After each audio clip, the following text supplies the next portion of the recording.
माझे नाव शोभा ऋतुजा दीपक। माझा टॉपिक आहे ऑनलाइन एज्युकेशन की ऑफलाइन एज्युकेशन। तर मग बऱ्याच जणांना असं वाटतं की ऑनलाइन शिक्षण हे वाईट आहे किंवा ते नको ऑनलाइन शिक्षण। पण जर ऑनलाइन शिक्षण नसतं तर आपण कोरोनाच्या काळामध्ये कसं काय शिकलो असतो, तर ते 2 वर्ष आपले असेच वाया गेले असते। म्हणून ऑनलाइन शिक्षण हे चांगले।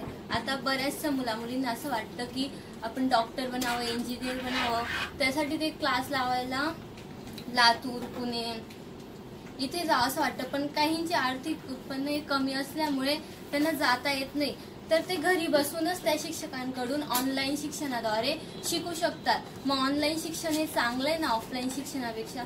पण ते दुसरीकडे बघायला गेलं तर ऑनलाइन शिक्षणामुळे आपल्याला शिक्षकांशी फेस टू फेस बोलता येत नाही, फ्रेंड्सशी बोलता येत नाही, तर मग आपलं कम्युनिकेशन स्किल हे कुठेतरी लूज होत जातं।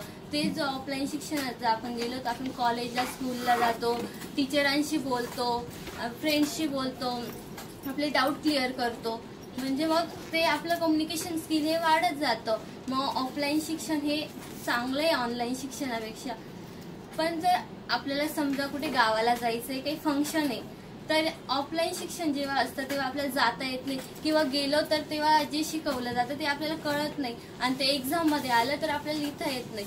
तेच जर ऑनलाइन शिक्षण असलं तर आपण मोबाईल आपला कुठे घेऊन जाऊ शकतो, म्हणजे आपण कोणत्या पण ठिकाणाहून ऑनलाइन शिक्षण हे घेता येतं।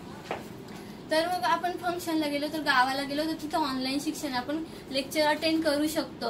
जर फंक्शनचा टाइम आणि लेक्चरचा टाइम जरी एक असला तरी आपण ते आपल्याला नंतर रेकॉर्ड फॉर्म मध्ये भेटून जातं आणि आपण ते नंतर आपल्याला जेव्हा वेळ भेटला तेव्हा ते करू शकतो। आणि जेव्हा आपल्याला एक्झामच्या वेळेस जर काही डाऊट असतील तर ते आपण लेक्चर बघून परत आपले ते डाऊट क्लिअर करू शकतो। म्हणजे ऑनलाइन शिक्षण पण हे चांगलंच आहे। जसं जो ऑफलाइन शिक्षणात असतं की ऑफलाइन शिक्षणामध्ये आपल्याला प्रत्यक्ष व्यक्तींकडून शिकायला भेटतं, म्हणजे बरेचसे अनुभव येत असतात। आपण कॉलेज, स्कूलला जातो तर अडचणींपासून कसं फेस करायचं ते कळत असतं।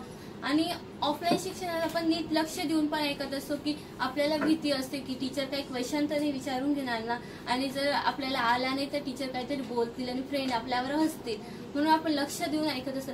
जरी आपलं लक्ष नसतं, आपण गप्पा मारायला लागलो तर लगेच टीचर बोलता लक्ष दे, क्वेश्चन विचारायला असतं तर आपण परत लक्ष देतो। तेच आपण कोरोनाच्या काळामध्ये बघितलं की जेव्हा ऑनलाइन लेक्चर व्हायचे, मुलं लेक्चरला जॉईन होऊन जायचे, पण ते मोबाईलवर वेगळेच काही गेम खेळत बसायचे, इन्स्टाच्या रील्स बघायचे किंवा व्हॉट्सअपवर चॅटिंग करत बसायचे आणि टीचर हे शिकवतच असायचे, तर ते त्यांना वाटायचं हे जॉईंट आहे। आणि टीचरांनी जर काही क्वेश्चन विचारला तर कोणीच काही बोलायचं नाही आणि नंतर लगे हळूच सांगायचे की रेंज नाहीये, आवाज येत नाहीये, मग टीचर पण तेव्हा काय बोलायचे नाही, म्हणजे याच्यात नुकसान व्हायचं मुलांचं। मग ऑनलाइन शिक्षण हे ऑफलाइन शिक्षण हे ऑनलाइन शिक्षणापेक्षा चांगले। तुम्ही म्हणत असाल की नुसती कन्फ्यूज करते, कधी सांगते ऑफलाइन शिक्षण चांगलं आहे, कधी सांगते ऑनलाइन शिक्षण चांगलं आहे। तर बघा की जसं नाण्याला 2 बाजू असतात, तसे मोबाईलमध्ये वाईट पण आहे आणि चांगला पण आहे, तसं प्रत्येक गोष्ट ही वाईट पण असते आणि चांगली पण असते। जसं ऑनलाइन शिक्षण हे चांगलं पण आहे आणि वाईट पण आहे, ऑफलाइन शिक्षण पण हे चांगलं पण आहे, वाईट पण आहे। जर आपण म्हणतो की ऑनलाइन शिक्षणात मुलं जॉईन होऊन जायची आणि इन्स्टा वगैरे बघायला लागले, तसंच ऑफलाइन शिक्षणात पण मुलं सांगतात की मी कॉलेजला चाललो, स्कूलला चाललो, पण ते तिथे येतच नाही, मग तिथं पण त्यांचं नुकसान होतं ना। आणि जर ऑनलाइन याच्यात गेलो तर आपल्याला एखादा टॉपिक जर समजत नाहीये, जर आपण ते इन्स्टाच्या रील्स किंवा युट्यूबचे शॉर्ट्स वगैरे बघण्यापेक्षा जर तो टॉपिक जर सर्च केला तर तिथं खूप सारे लेक्चर येतात आणि खूप वेगवेगळ्या टीचरांचे आपल्याला जो समजला तो आपण सर्च करून बघू शकतो। म्हणजे मला फक्त एवढंच सांगायचंय की शिक्षण हे वाईट नाहीये, ते शिक्षण हे चांगलंच असतं, मग ते ऑनलाईन असो की ऑफलाईन असो।